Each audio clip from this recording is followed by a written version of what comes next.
Yeah.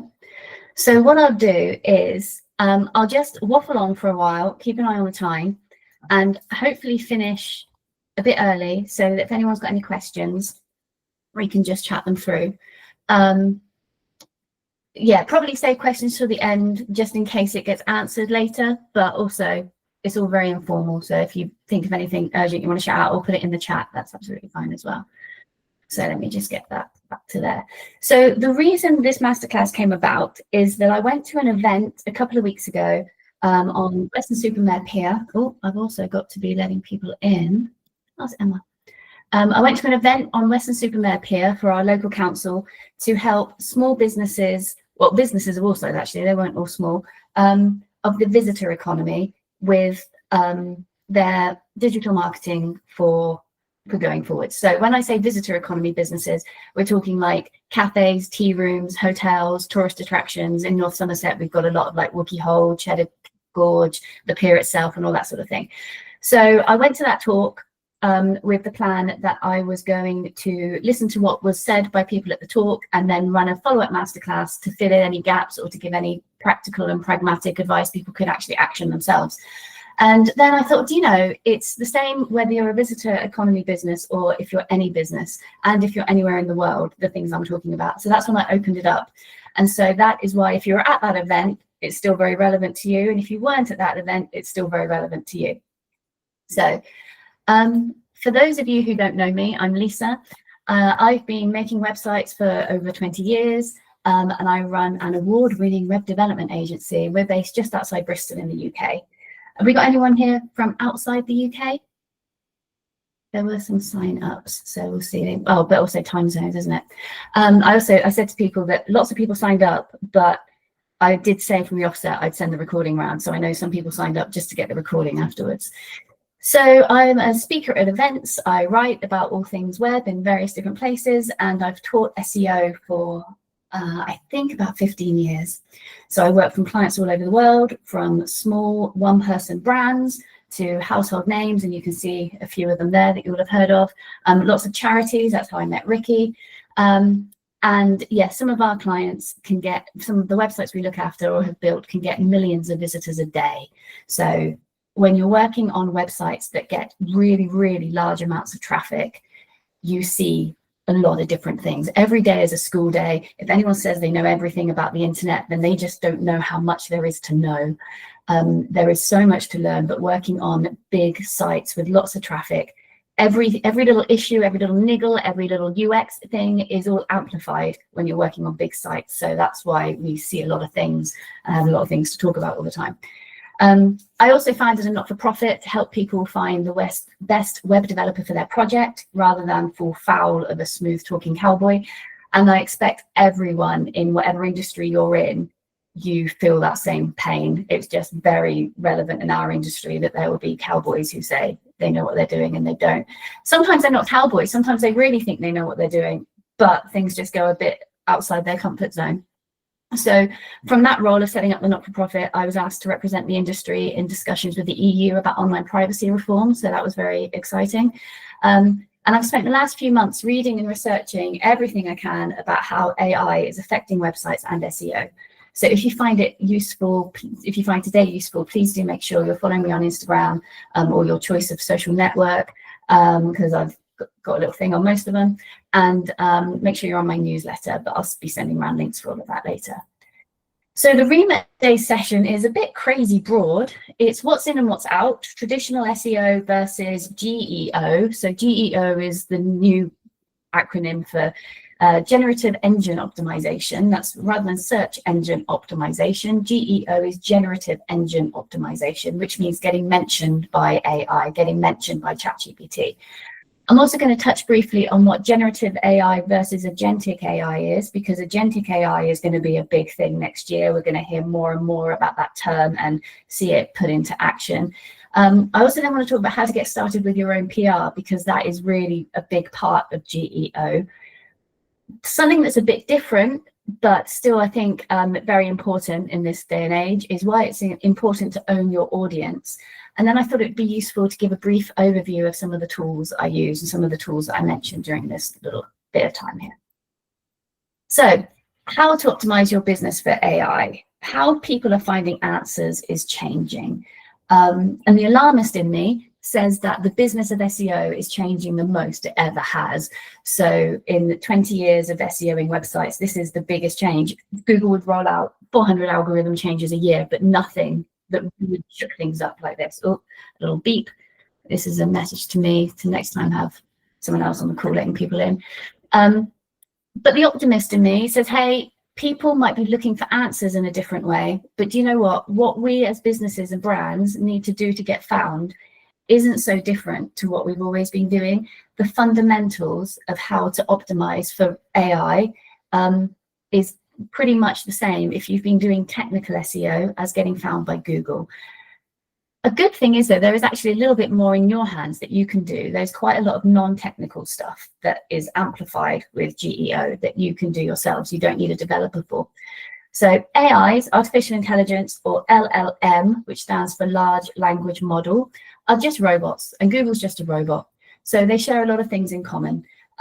If you do everything that we're talking about in here, not only will you be well optimized for ChatGPT and AIs, you'll be in really good shape for the G monster. The G monster is what one of our clients calls Google, because he is one with a website that can get over 2 million visitors a day because of all the technical SEO we've done on it.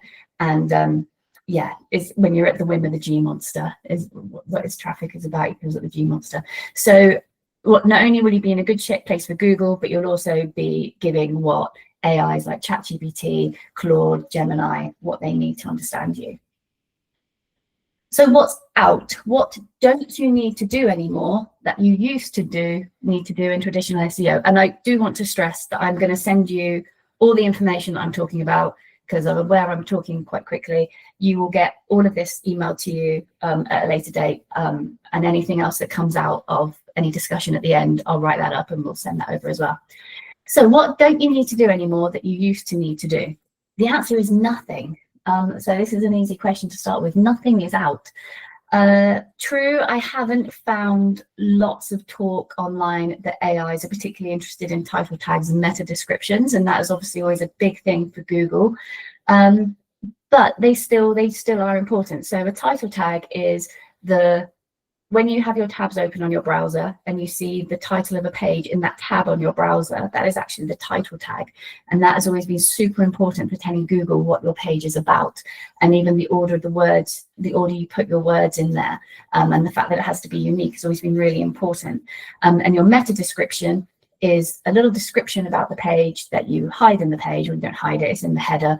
And that is often what Google will bring back as the snippet of text about you in search results.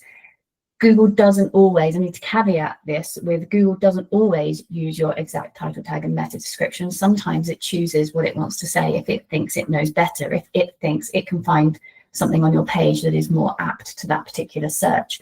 But on the whole, title tag, meta description, always been really important. And AIs aren't necessarily as bothered about those particular bits from what I'm seeing, but if you go on Gemini, if you go on Google, you do a search and you get your Gemini little synopsis at the top. So Gemini is Google's AI and it's giving its little synopsis at the top. When you click on one of the little links next to that and it comes up with where it got that information from, that's still showing a title tag and a meta description. So they're still very important. It's just in all the AI research and literature I'm seeing, I'm not seeing people specifically talk about title tags and meta descriptions. Link backs. So if you've done any SEO in the past, you will have looked at getting link backs. So SEO is largely about other sites linking to you, and a site linking to you is like a vote in your favor. But AI isn't as bothered about links. AI is bothered about citations. AI is bothered about you being an expert in your field and you being mentioned in the news, in the media, on other blogs, on social networks. AI is bothered about people talking about you and citing you as an expert. And if it's got your name and your brand and it doesn't have a link to your website, it doesn't matter to AI.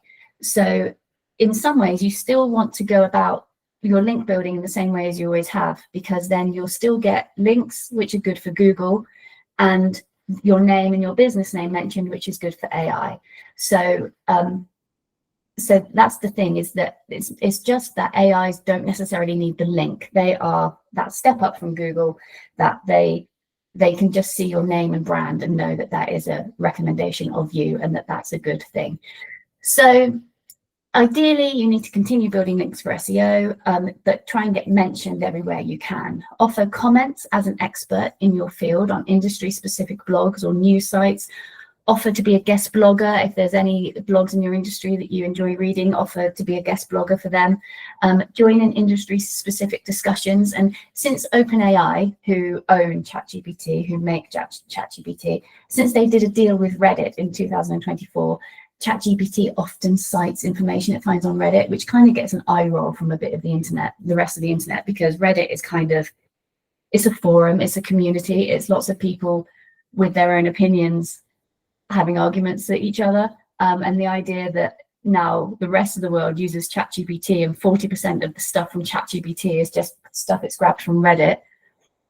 This is why you've got to fact check everything, but it just means that Reddit is an important place to, an important community to get involved with and discuss things with. And I've got a guide to Reddit that I'll send you after this, so that I'm afraid it just adds another list on your to-do list of things to do, is check in on Reddit every so often and have some industry-specific chat in there. Experience, expertise, authoritativeness, and trustworthiness is EAT, E-E-A-T. It was just E-A-T for a while, and then they added the second E. And these are things that Google has wanted for years. So it's EAT was Google's, E-E-A-T was Google's. It's what they wanted, but it's also what AI wants. They want to be answering the questions they're asked. I say they, AIs, want to be answering the questions people ask them with solid answers harvested from experts like yourselves.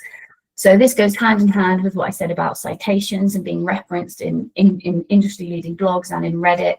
But it's something to also remember when you're writing content for your own website. Keep in mind experience, expertise, authoritativeness, and trustworthiness in everything you write, so that ChatGPT comes along and thinks, yeah, this person clearly knows what they're talking about, I'm going to use that. Again, awards and accreditations is just about painting that picture of you as an absolute shining star in your line of work. So accreditations, whether it's industry groups you're a member of, qualifications your team has earned, or awards you've won, you need to shout about them, you need to put them on your socials, you need to have the logos in your footer and write a blog post when you read one. Ideally, mark them up semantically, but we'll talk about that later. So the robot knows, oh, this is an award, because it's all marked up semantically. So yeah, just shout about them so that AI recognizes expertise. I always do this horrible little weird sideways smile in photos, and since my husband pointed it out to me, I can't unsee it, and that's there, and I just can't not do it either. Someone wants to join the call. There we go. Cool. This is a quote from Neil Patel in September this year, so very fresh quote. Neil Patel is a massively well-known online marketer. He's made a lot of tools that you probably use. You don't chase rankings, you build content for LLMs to reference, even if your page never breaks into the top 10. The focus shifts from traffic to trust signals, clear formatting, semantic structure, and authoritative insights. So there is obviously this massive concern at the moment that AI is just taking everyone's answers and you're not going to get the clicks, and click-through rates are down by 30%, and you see all these stats that people are going to Google, they're using Gemini at the top, they're getting the answers and they're never clicking through to the websites. But we just got to keep doing what we're doing and know that people do dig that bit deeper afterwards, and they want to check things are true, or they do want to go and contact the person ChatGPT has suggested. And so ultimately, you should still hopefully end up getting the link to your site, or getting your contact details surfaced in ChatGPT, because we'll talk about that in a minute. The thing that I haven't seen anyone say about yet, but I assume they will do very soon, is that Google are so rich, aren't they? I mean, Google just have so much money, Alphabet, or whatever they're called, they have so much money. And that is why Gemini is still free, because we've even noticed from our own use of ChatGPT, what it used to give you has really cut down compared to what Gemini gives you. So if we're using it for code, and Tom would say, oh, write me a function that does this, and ChatGPT would bring back all this code. And then Tom would say, well, you've done that bit wrong, that bit doesn't work. How could it do that? Because you can't believe everything it tells you. You have to that's why a developer can use AI to help with coding quickly, because it can see, no, that's not going to work. Rewrite that bit for me. And ChatGPT used to say, oh, sorry, you're right. Here's all of that again with that bit rewritten. But ChatGPT has changed a bit now to say, oh, here's that line corrected, and you have to put it in where it goes. So just the amount of data it's returning is just cutting down, which feels like a sign that they're needing to save a bit of money, because these AI companies are hemorrhaging money. Everyone, all the angels, all the investors, all the what's the word for when you have all the finance and all the backing, they've thrown so much money into AI, and it's not really making the money back that everyone thought it would do yet. So ChatGPT are maybe reining things in a little bit, but Google are kind of playing catch up. They're a little bit late to the party, because they were Gemini, Bard originally, now Gemini was certainly later out than ChatGPT. So Gemini, you still get everything for free. Google are throwing everything at it. But if Google aren't charging for Gemini, they still need people to look at search results. They still need sponsored search results. They still need AdWords. They still need you to pay them to be at the top of their search results. So that is why I don't think that Google are going to let traditional search die off yet. They can't, because that's their business model. They make a lot of money from people paying them to be high up in search results. If no one looks at search results, they lose that revenue. So, and the other thing that Google do a lot is they have AdSense, where they place ads on publishers' websites. So we've got websites where people visit, they click on an ad, and we get a couple of pence. But Google facilitate that. Google run that ad network. And if they are answering the questions from Gemini and not sending you through to the websites, they're not going to make any revenue from people clicking on ads on the website. So it's in Google's best interest that people carry on using traditional search and that people carry on visiting websites.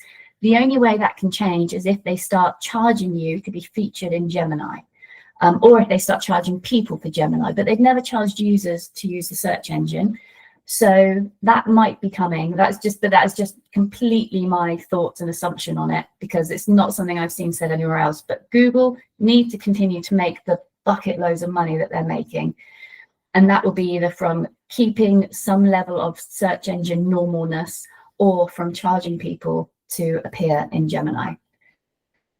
I'm very sorry to say that social media is still really important, because wouldn't it be nice if we weren't all just trying to fight the algorithm on Instagram and actually get anyone to see anything.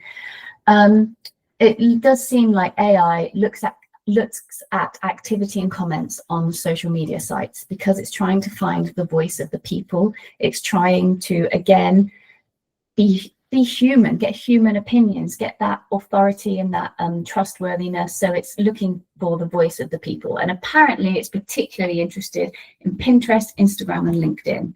I do feel like LinkedIn is having a bit of an uprising at the moment, because I was at a conference the other day and there were lots of people there who focus all their it was for social media creators were there, and there were a lot that were just all about LinkedIn. And there was a lady there who used to work at LinkedIn, and then left and now spills the beans about everything behind the scenes at LinkedIn. So I'll put up a post sometime about the most interesting things I learned from her, because that was very interesting. LinkedIn is definitely another network where people are creating and trying to build a following. So there's been talk for years of Google using social signals. So what we're talking about is AI using social signals. It's looking at social networks and finding what people are talking about, seeing what people are recommending, and using those signals. And there was talk for years of Google wanting to use social signals as a ranking factor, but it never really could quite crack it. And do you remember Google Plus, Google's own social network, for a little while? The reason they did that was because they wanted it to be the next Twitter, and then they could use that as their sort of base of social signal ranking, but it just never quite worked.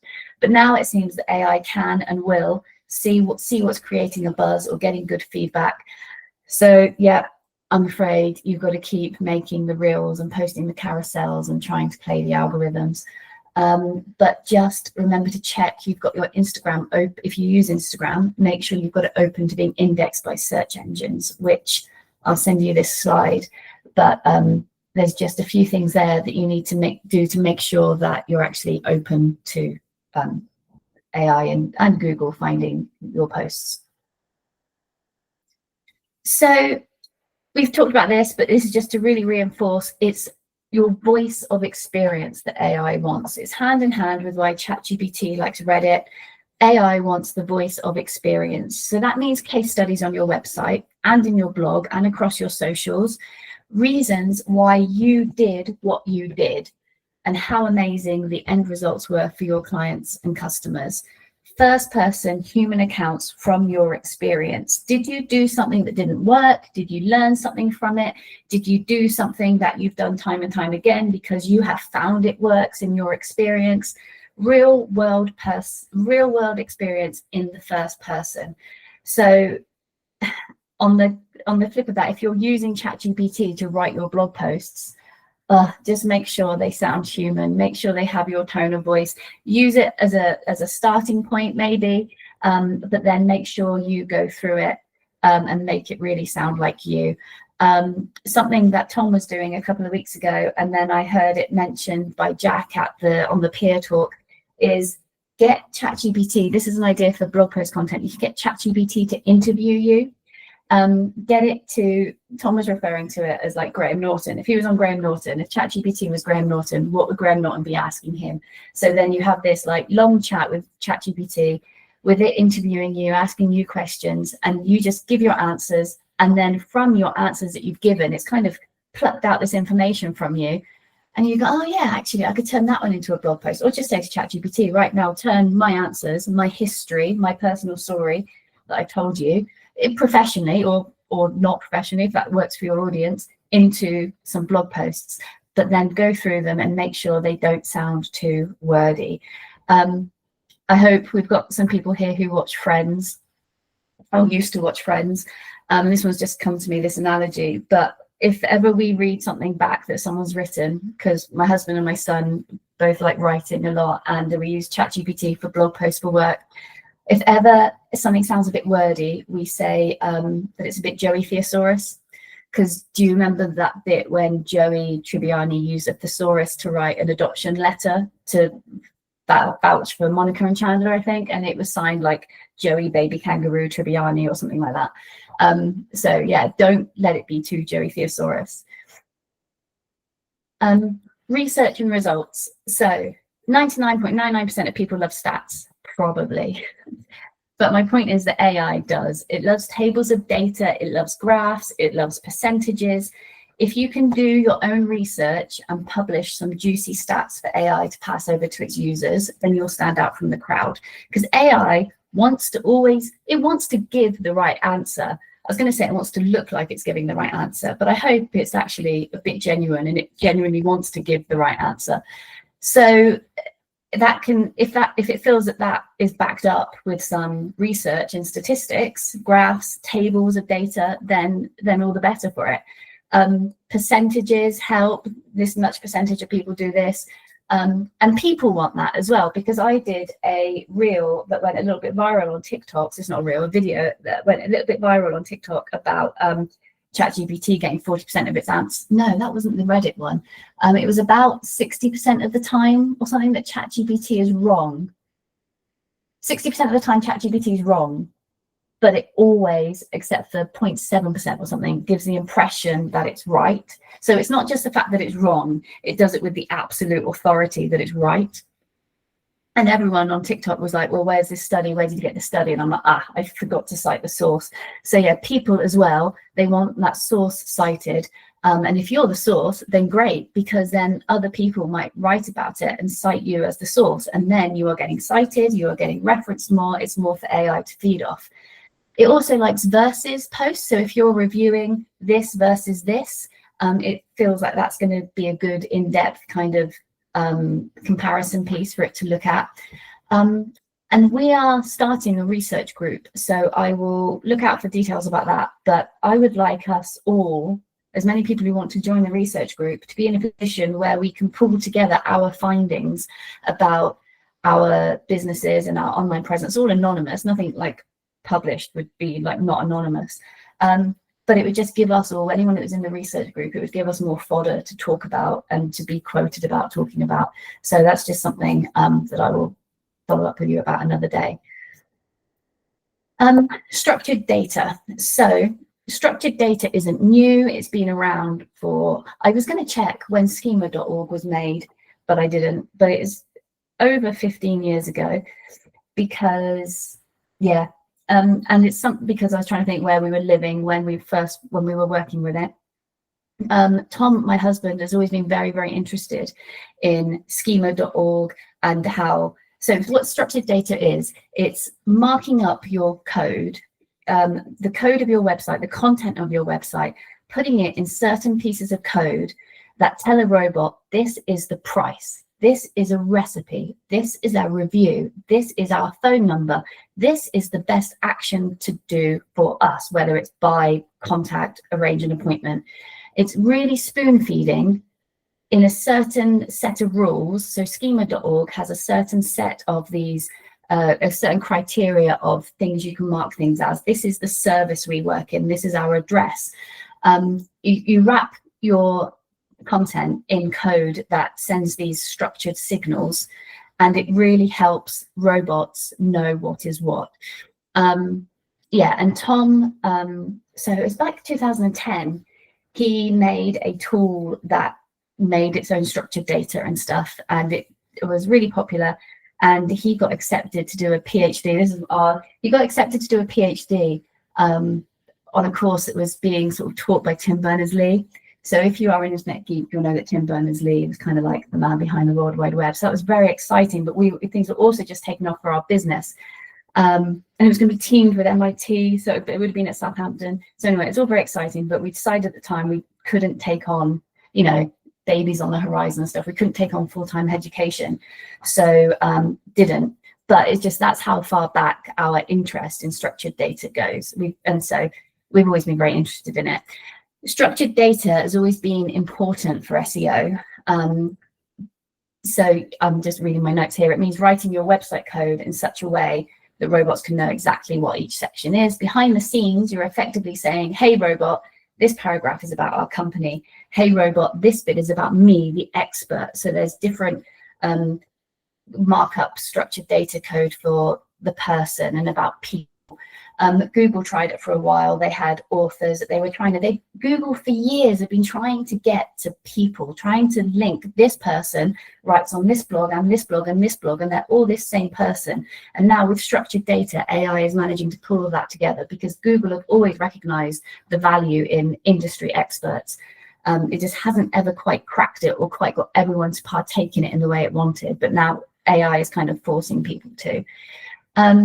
So you might already be doing it, because it's always been a thing for technical SEO. We've put it on loads of client sites, like the one with over 2 million visitors a day. They've always had structured data on their site.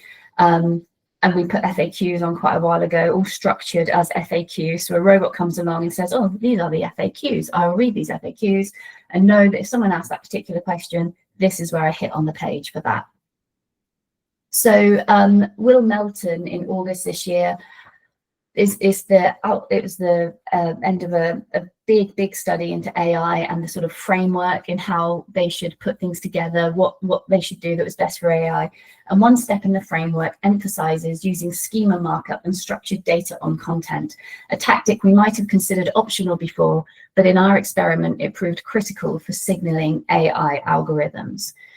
So the next bit is a tiny little sales pitch, but it's because I've taught SEO for 20 years, 15 to 20 years, done SEO for over 20 years. There's so much you can do yourselves. It's time consuming getting link backs, but you can do it yourselves. You can write your content, you can check your title tags, you can interlink things. There's so much you can do yourselves. The thing you can't really do yourself is put on schema markup. You need to be a coder, or you need to have some other sort of tool or something to do it. And it just is a little bit beyond what most people want to be bothered to do. So I said to Tom, look, you love structured markup, you always have, you love this sharing of information in this way. We need to make a tool to make it very, very easy for people to do their own structured data, because I'm telling people how they can get found for AI, and there's this one bit that they cannot do themselves. So how can we make it easy for them to do it themselves? So we made AI profiles.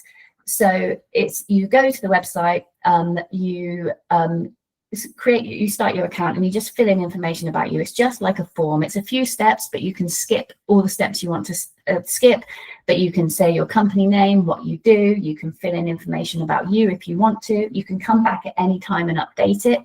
It asks the particular questions. It doesn't ask you everything that can be marked up. It doesn't ask you for your favorite recipe, because that's not necessarily relevant to you anyway, but it asks you for the things that we know AI is interested in. So the questions it asks are tailored to the research about what AI is particularly interested in. So you go in, you fill in a form, it takes a few minutes, and then you get a profile that's all in structured markup. It also gives you an LMNS.txt file, which we'll talk about in a minute. And you link to that from your website, and then tick, you can feel like you are offering structured data to AI because you have a profile all about you written in structured data. If you use the code Masterclass, you'll get it for £24 a year. So that's a 60% discount, and that will be locked in forever. Each year, it will still only be the £24 if you sign up with the code Masterclass. And that's aiprofiles.co.uk, but I'll send links out to it later anyway. I used it with a client the other day. Matthew and Robbie had used it, but I used it with a client the other day, and it's got an FAQ generator as well. The FAQ generator is free. I'll also give you links to that.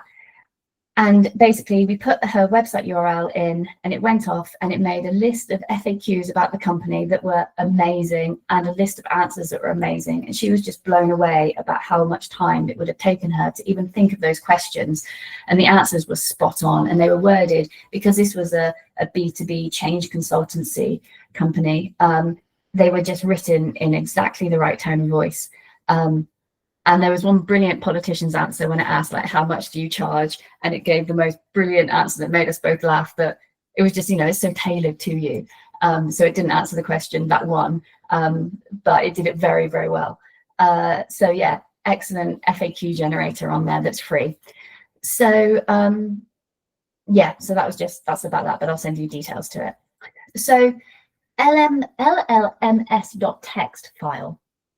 This is a new file format that AI nerds have come up with in order to deliver information to AI. So it's a file you would have on your website that would need a coder. You need to get it on your hosting in a certain way. It doesn't need a coder, but you need to be able to access your hosting and put it on. So you kind of would be being a coder if you did it yourself, really. It's a new initiative, but it's a very basic summary of your organization, and it's supposed to be like a new thing to do for AI. There's also thought, but if you do an AI profile, then it generates you one of these anyway. Markdown is also a thing that could be coming with, you might see on the end of like if you have a Word doc and it's doc or docx now, or .pptx for PowerPoint. It's the same with code. We have .html or .css or .php. There could be a version coming called a .md, which is a markdown version of Pages, which is a bit like AMP for anyone who's dealt with AMP, where it's just really all the fluff and all the prettiness and all the color is gone from your website page, but a really black and white plain text version. Like if you thought about an HTML email versus a plain text email, it's about having other versions of your pages that don't have any fluff on them. So AI doesn't need to worry about what colors and fonts it is. It just sees the information. But that's not here yet. We're not suggesting that yet. And an LLMS-full.txt may be coming. When it is considered important, we will add it to AI profiles. And if you have got an AI profile, you will automatically then get an LLMS-full.txt. But at the moment, it's just not really, it's not quite there yet. The world isn't quite ready for it yet, but it's just something that could be coming.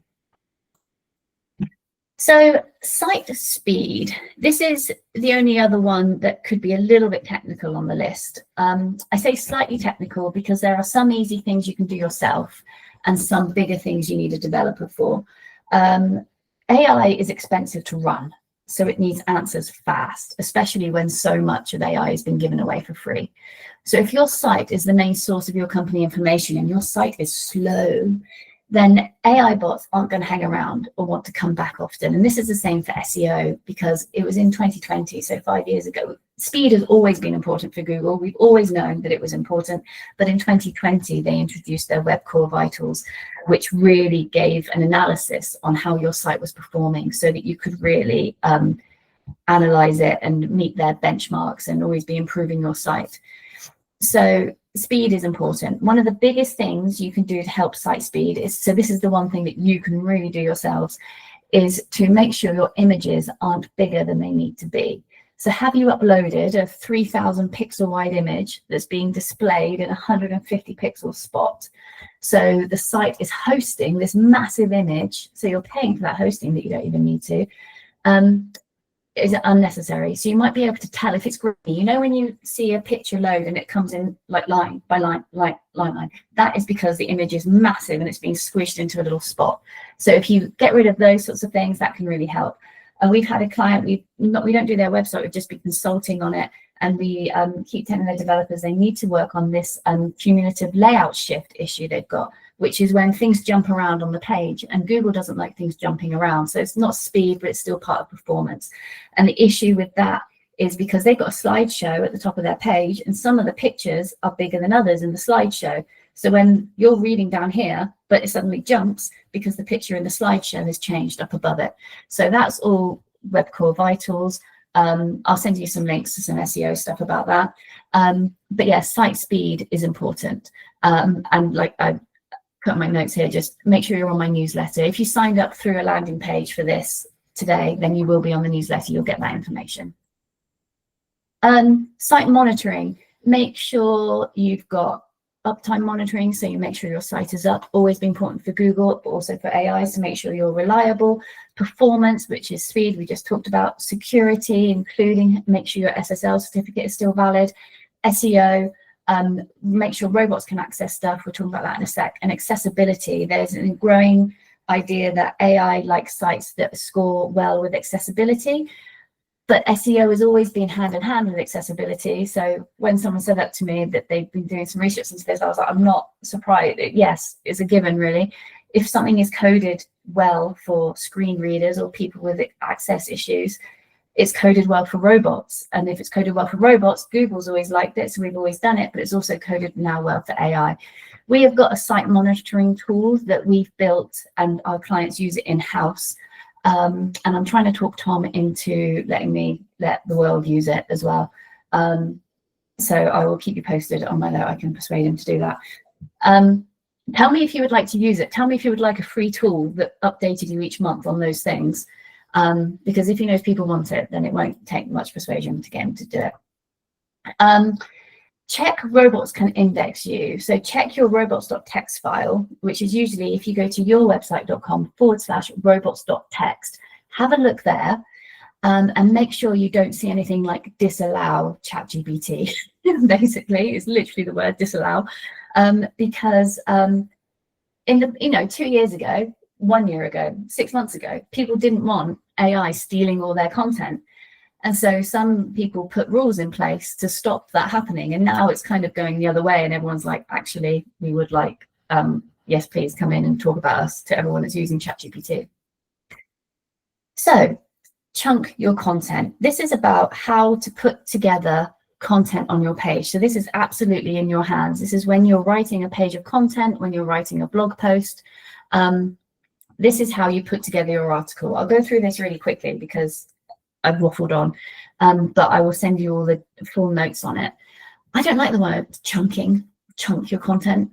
It just it just makes me think about throwing up. I don't know why, it's just horrible. But it's a very good way to structure pages. I really like pages that do follow this method, and it's so much better. This is different from SEO. This is different from, you know, when you go to a recipe site and it waffles on for like 3/4 of the page, and then the recipe is finally at the bottom, and it's just been there to keep you on the page and get you seeing ads. And hopefully those pages will stop being in existence so much, because that is not what AI wants. AI doesn't want the rubbish. It wants to cut straight to the chase with clearly chunked and concise copy. So as you write, though, don't make all the posts too formulaic. So keep it human with the natural voice of the author showing through. Make it quite conversational as well, because voice search is becoming a big thing, and that is something that's going to get more and more. Local search is getting more prevalent in AI. People are asking for something near them, but conversational language is very important, because voice search is definitely on the rise. So keep it human, conversational, like we said about your first person experience, clear headings and subheadings, have H1, H2, H3 tags, etc. If you don't know what I'm talking about, I'll send you more about that later. Have a clear opening line or a short paragraph that sums up the article. I don't know if you know the acronym TLDR. This stands for too long didn't read. So kind of think about that. Sometimes you might see articles that have TLDR at the top. It means if you're not going to read the whole thing, these are the takeaways. So put something at the top that if a reader feels it's too long, they've still got what they needed from your page. Have one idea per paragraph and keep text concise and clear. Don't bury information in long waffly packages. Don't Joey Theosaurus it. Use bullet points and lists where suitable. Include tables for comparisons or charts if it's relevant. Include FAQs, ideally with schema markup, and I'll give you a link to the free FAQ builder for that.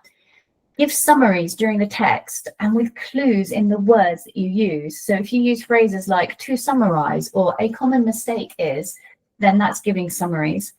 If relevant, break things into steps with headings for step 1, step 2, step 3, whatever, because robots love structure.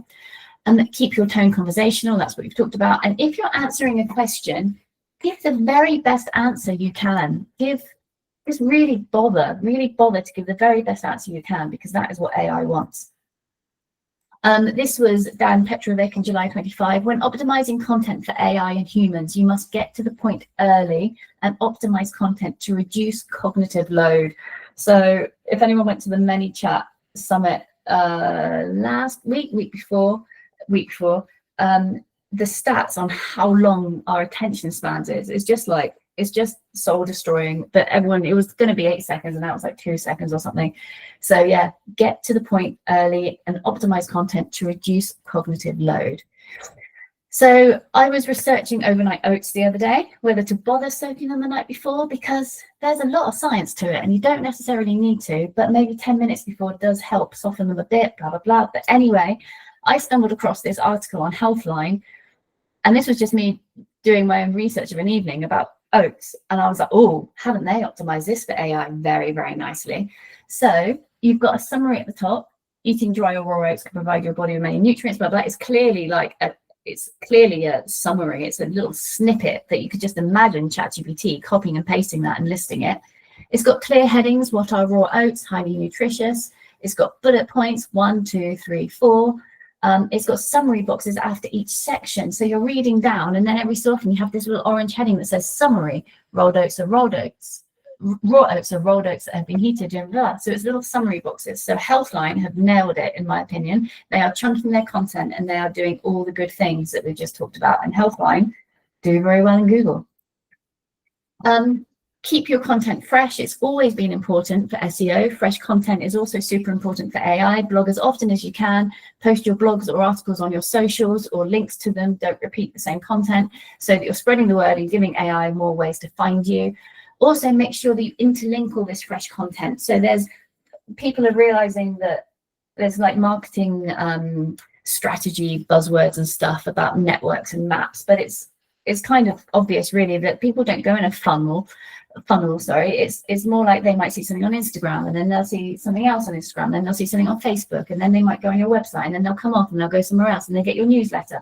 So it's just this whole interlinking thing, and make sure that you create an interwoven collection of top quality content on your site that a robot can read through and get taken to the next piece and then the next, and keep them in your little world. So I talk more about that in an SEO course that I send over a link to. Get your shop products suggested. So this is massive. If anyone here has got a Shopify shop, ChatGPT's owner, OpenAI, have done a deal with Shopify that if you've got a Shopify shop, your products may be fed into ChatGPT in real time as people search. So there might be an app coming as well, an extra app to install to make that more prevalent. But that's going to be like 1 million shops where you can just literally buy things from ChatGPT as you shop, which is amazing. So that's really a big coup for Shopify that they can offer their shops that. And that brings us on to generative versus agentic AI. I'm getting a bit wary of time. So generative is ChatGPT. Generative AI, just to give you a brief overview with some case studies. Generative is produce content from prompts. So you ask ChatGPT, write me a blog post about and it does it. It creates something new from a prompt. It responds to your requests. Agentic AI, which is where we're heading and what lots of people are already using, is more autonomous. It makes its own decisions. It sets its own goals. It takes action without human guidance. It's also where AI gets particularly scary. If you thought ChatGPT was scary, Agentic AI is where the Terminators really come into it. So you, one example is you say to ChatGPT, please write so-and-so an email about this. Fine, ChatGPT does that. You copy and paste it. It does that. Agentic AI sees that you're on a call, looks at your calendar, sees that you're running late for your next meeting, and sends an email to the person you're going to be late for, apologizing that you're going to be late, but you're stuck in a call. And it does that without any. That's just an example of generative versus agentic. Big shops are using agentic to monitor sales of their products. So when sales go high or peak, they can make sure they've got enough in stock and then raise the price, adjust the pricing, but raise it if they see something is selling a lot, and just be always watching things. And there's lots of calibrating, obviously, to do in agentic AI, lots of safeguards to put in place. But as if you saw my case study about Gemini, it's not hard to break those safeguards. So you've got to be really sure that your safeguards are robust. I can send around a link to the Gemini, how Gemini told us it couldn't do something. So then Tom tricked it into doing it anyway. This is a checklist about all the things we talked about, so you can make sure you're covering it all off, and I'll send you that. How to do your own PR. So when at the North Somerset talk, there was a really lovely PR company there, and I absolutely thought they came across so nicely and really, really lovely guys. And I used to work for a PR company like 20 years ago, a bit over 25 years ago. And so a lot of it was very familiar to me. But it can get expensive, but it's so time consuming. So you can start doing your own PR, and then within a little while, you realize why you might want to outsource it and get an actual professional on it. But I have been doing these steps here. Well, actually, I've only been doing the last step here, a few of them. And it really does work, because I've been getting lots of mentions in different industry blogs and things. So you build relationships with journalists. That's what we always used to do. Like connect with them on Twitter, LinkedIn. I have actually been doing that.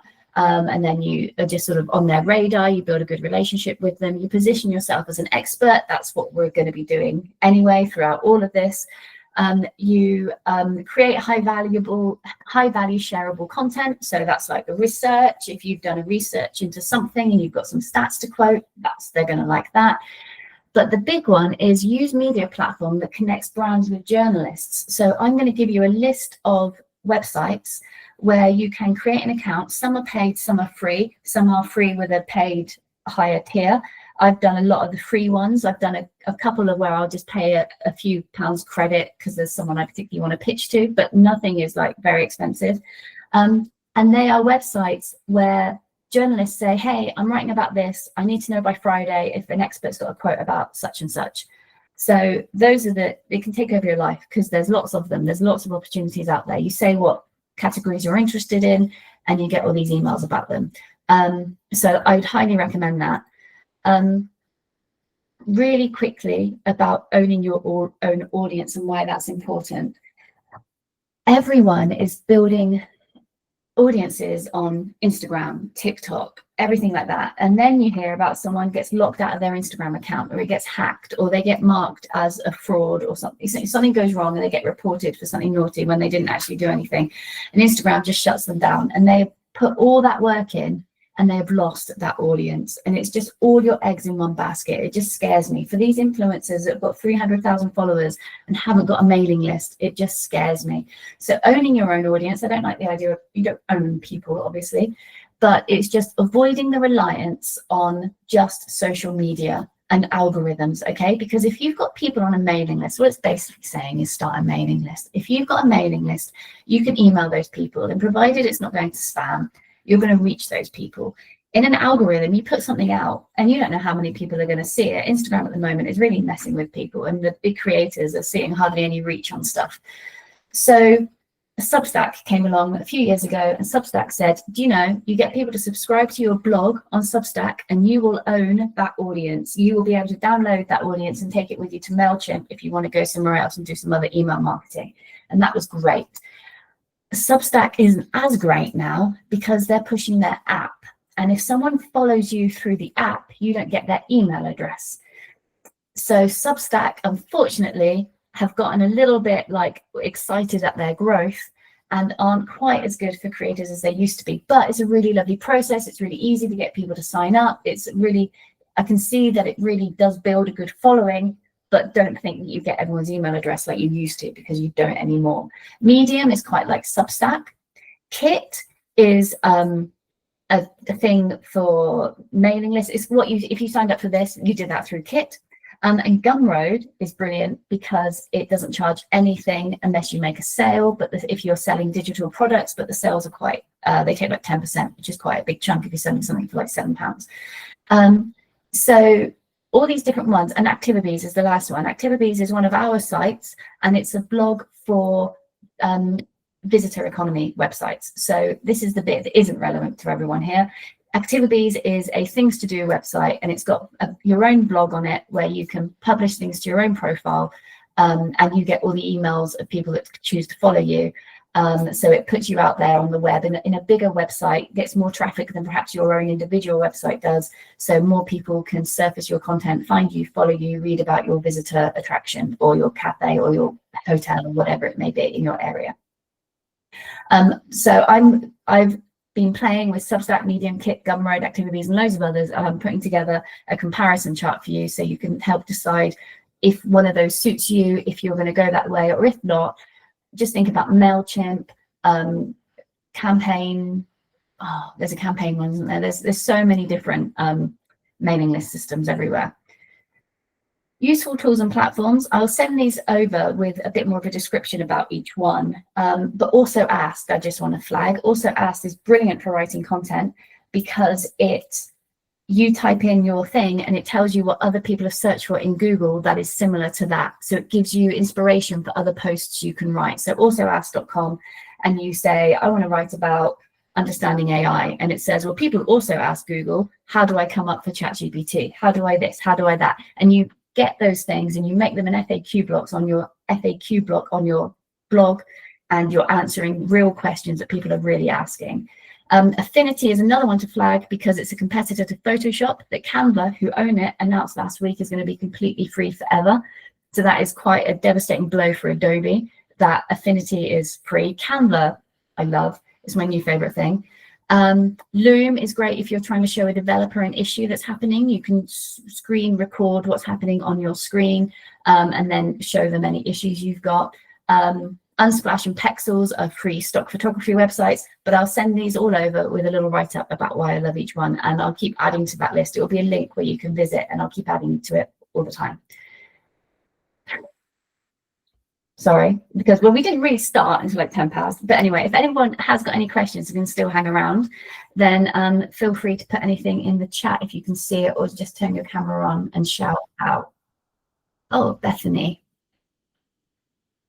Did I see a hand up for Bethany? Oh, I'm so sorry. That was an accident. No worries. More questions is easier for me, so I'm fine. Oh, thanks, Robbie. Thank you very much. Oh, that was actually something I was supposed to say.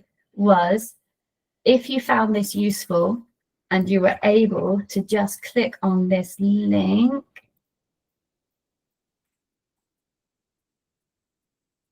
Thanks, Rose Matthew. If you're able to click on that link and leave a Google review if you found this useful, then I'd really, really appreciate it, because Google reviews getting reviews and testimonials, AI Profiles has a section for that as well, because that's again proving you as being knowledgeable in your area.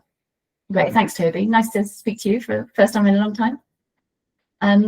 Cool, okay. I will send everything over. It won't be today because I'm going to collate quite a few things. But thank you all so much for coming. Brilliant, thank you very much. And yeah, thanks Bill, and I'll speak to you soon. Thanks, bye. Thanks, Lisa. Cheers Ricky, thanks.